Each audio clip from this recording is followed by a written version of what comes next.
In item 4 on the second test, we are given that we have a symmetric cross-section and we're asked to find the normal stress at the web flange intersection 2 inches from the top.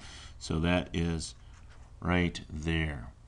Right? And we're given what the bending moment is. And of course we're going to apply then that most famous of all expressions, that sigma equals my over I. Now if we're going to be somewhat sort of anal retentive about, or very careful about the equation, it's sigma equals minus my over I for the for a positive y above the neutral axis, right? And so because we have an elastic section, homogeneous, the neutral axis is at the centroid, and we have a symmetric cross-section. Of course, we actually have a doubly symmetric cross-section, but because it's symmetric about the axis of bending, that means that we have then the centroid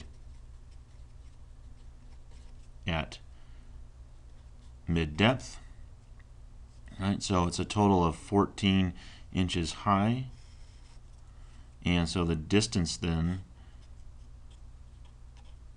from the neutral axis to the point of interest is y equals a plus 5 inches. That's a key thing. It's a plus. It's above the neutral axis, so therefore y is positive. Right? And so sigma, or the stress that we're asked to find, is a negative times a 300 kip foot, which we will turn into kip inches by multiplying by 12. And then we've got the plus 5 inches for y, and divide by our centroidal second moment of area of 810 inches to the fourth, and we get a minus 22.2 kips per square inch. The minus tells us that we have a compression, so our final answer is that our normal stress is 22.2 KSI in compression. And when I said if we're going to be super precise here, we need to have the minus sign there, what I really mean is you got to keep track of what's going on. When you have positive bending moment, you're going to have compression on the top or above the neutral axis.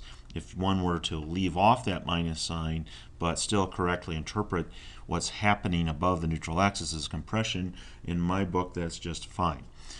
Otherwise, you need to keep track of that minus sign, because the difference between compression and tension is exceptionally important, and it's all related to buckling.